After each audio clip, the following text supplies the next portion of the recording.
vais faire bref parce qu'il est tard. Je sais que vous avez une grosse journée, mais je suis extrêmement heureuse d'être là. Monsieur le Président, quand vous m'avez demandé de venir, tout de suite j'ai dit oui.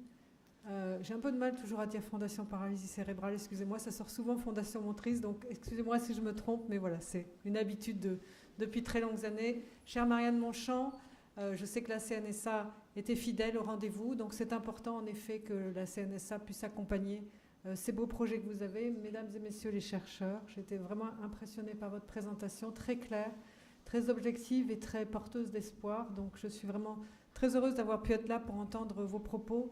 Mesdames et messieurs, chères familles, vous l'avez dit, Monsieur le Président, 125 000 personnes qui sont atteintes de paralysie cérébrale. Je pense que ce chiffre est assez parlant. C'est 4 enfants par jour, vous l'avez dit aussi, qui vivront avec cette paralysie cérébrale toute leur vie. Donc c'est cette notion d'intensité, en effet, qui a été rappelée, qui est très importante, des problèmes moteurs, mais surtout des troubles associés qui sont souvent peu ou mal connus, et je pense que le constat, en effet, a été assez partagé. Aujourd'hui, il nous appartient pleinement d'accompagner toutes ces personnes qui vivent avec une paralysie cérébrale et de vivre pleinement leur vie. J'ai beaucoup aimé, moi, vos mots préférés concernant les enfants vivant avec une paralysie cérébrale, qui rejoint vraiment la feuille de route que nous nous sommes vraiment donnée. Je pense qu'ils associent tous les acteurs de la cité. Fonction, il est possible que je fasse les choses différemment, mais je peux les faire. Famille, c'est ma famille qui me connaît le mieux. Écoutez-les, parlez-leur, laissez-leur la parole. Forme physique, aidez-moi à trouver des façons de garder la forme. Fraternité, c'est important d'avoir des amis. Donnez-moi des opportunités de m'en faire. Félicité, l'enfance est synonyme de plaisir et de jeu. Aidez-moi à trouver des activités amusantes, et je pense que vous l'avez très bien dit tout à l'heure. Futur, un jour, je serai grand, alors aidez-moi à développer mon indépendance, à me sentir inclus dans ma communauté. Tous les chantiers que nous avons engagés depuis plus d'1 an cherchent à répondre concrètement à l'ensemble de ces souhaits. Notre engagement vis-à-vis de la petite enfance. Un enfant avec une paralysie cérébrale est avant tout un enfant. Il doit pouvoir jouer avec les autres enfants dans les lieux de la petite enfance, dans les lieux de droit commun. Je pense à la crèche, au sein de laquelle il doit pouvoir être accueilli très tôt, faire bénéficier les autres enfants de sa présence. La crèche, c'est le berceau d'une société inclusive. La majoration financière qui sera versée aux crèches, qui accueillent des enfants en situation de handicap, permettra d'atteindre cet objectif.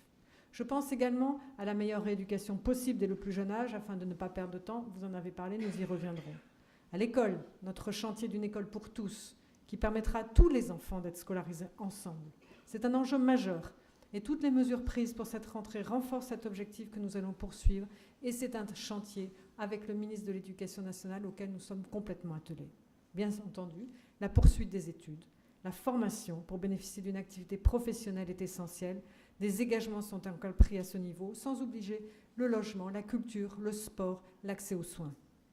Ce sont aujourd'hui tous les ministères qui sont mobilisés afin que chaque politique publique prenne en compte dès son élaboration les besoins et les spécificités des personnes en situation de handicap. Vous n'aurez pas de grande loi Cluzel sur le handicap, nous nous y refusons. Nous aurons des petites pastilles qui vont changer la donne dans chaque projet et dans chaque véhicule législatif. C'est comme ça que nous bâtirons ensemble notre société inclusive.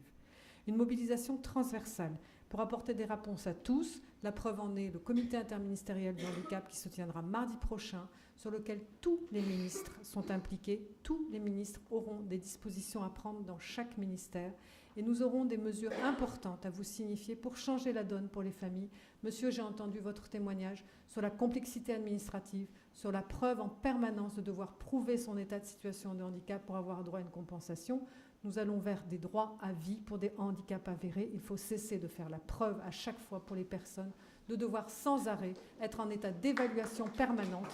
Et c'est un engagement qui sera pris la semaine prochaine, vraiment avec des mesures très fortes qui peuvent changer le poids administratif pour enfin se concentrer sur l'important, c'est-à-dire quelle est la meilleure position à prendre pour ces rééducations, comment on peut mettre notre énergie ensemble et cessons vraiment ce poids administratif insupportable qui est même de la maltraitance.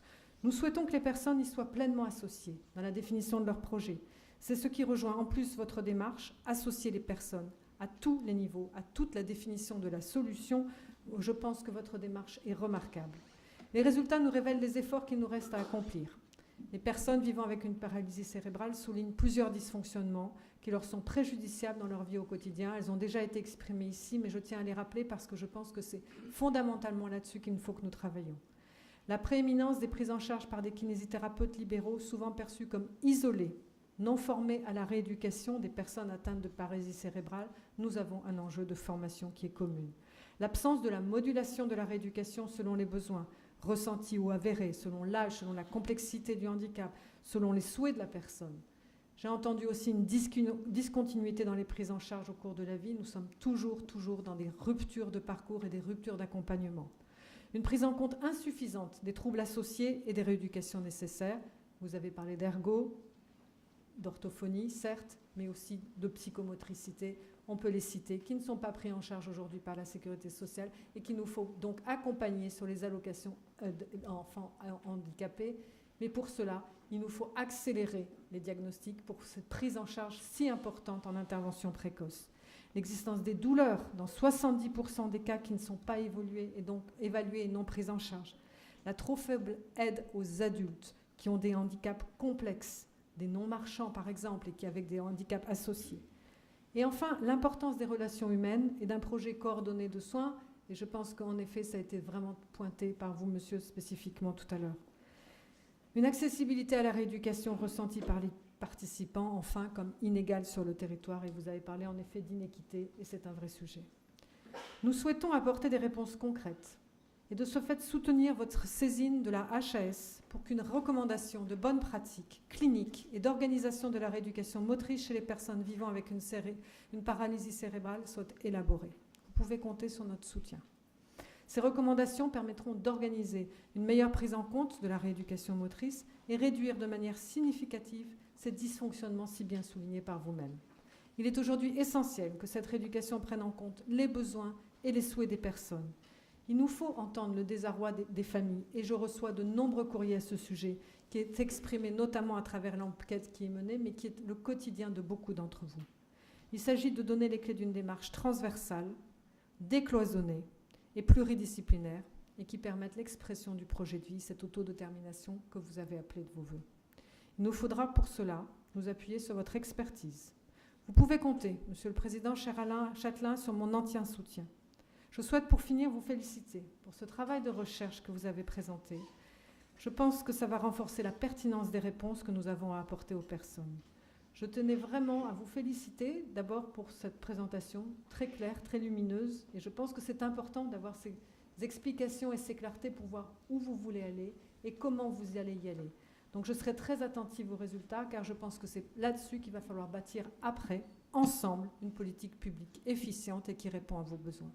Voilà, je tenais à vous adresser ces quelques mots. Il nous reste beaucoup à faire, mais il faut absolument que nous le fassions ensemble parce que j'ai besoin de vous pour pouvoir vous amener une politique publique la plus efficace, la plus efficiente. En tout cas, merci beaucoup pour cette belle explication de projet. C'était passionnant. Merci.